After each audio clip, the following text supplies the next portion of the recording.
Hey everyone, did you know that you could write off most, if not all, of what you spend on your car if you're a self-employed individual or have a business entity? Great way to save money in taxes and recoup the cost of a car that's used for business purposes. There are two main ways to take auto expenses on your tax return. The first is the standard auto mileage, which allows you to take 65.5 cents for every mile driven. The second way is a little less straightforward.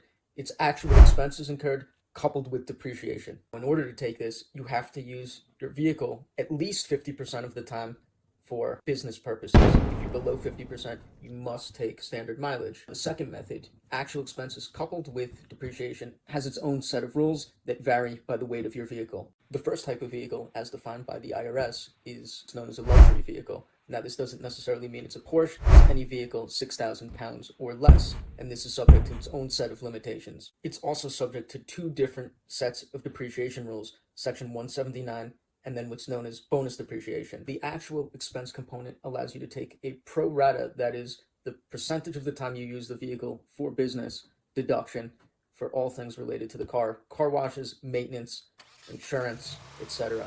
As for the depreciation component, you can take Section 179 on a luxury vehicle, that is a vehicle under 6,000 pounds, up to $12,200 on the first year. Now, if you use Section 179 in conjunction with bonus depreciation, you can take up to $20,200 in the first year.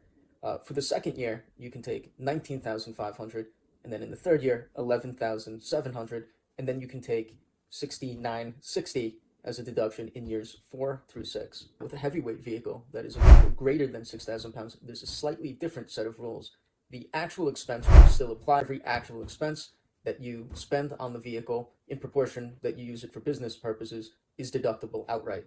But the depreciation rules are slightly different. Section 179 depreciation allows you a year one depreciation of $28,900. From 2018 up until the end of 2022, these heavy vehicles have also been eligible for 100% bonus depreciation. Starting on January 1st, 2023, this has been limited to 80% bonus depreciation. And there's a phase out that is occurring up until 2027. Now, I'm always faced with the question from my clients, I have all this profit, should I go out and buy a truck to take advantage of all this accelerated depreciation? Now, for every dollar you spend on a truck, you're really only getting somewhere between 30 and 40% of it back in the form of tax savings. Do you really need this truck? If the answer is yes, go right ahead. Advantage of the bonus depreciation before it phases out. If the answer is no, then you have your answer.